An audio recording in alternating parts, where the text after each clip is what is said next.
Have you ever been stuck in the doghouse? Solomon had, and sometimes he preferred it. In Proverbs 21:9, he says, "It's better to live in a corner of the housetop than in a house shared with a quarrelsome woman." Yikes.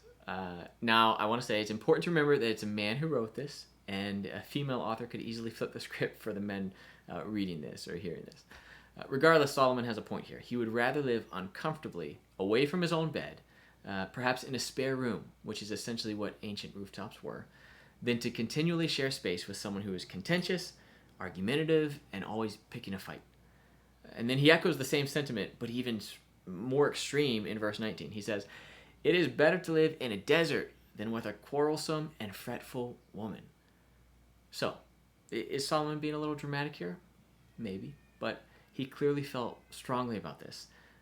He did not want to live with someone who was constantly on edge, anxious, angry, combative.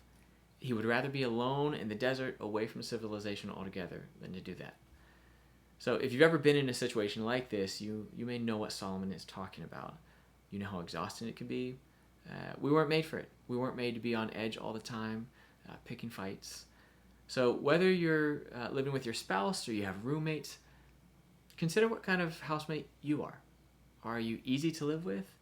Or do your companions find themselves escaping to the rooftop just to get away from bickering and complaining? Today, practice being the kind of person that people want to be around. Practice being a person that you want to be around. Stay wise, my friends.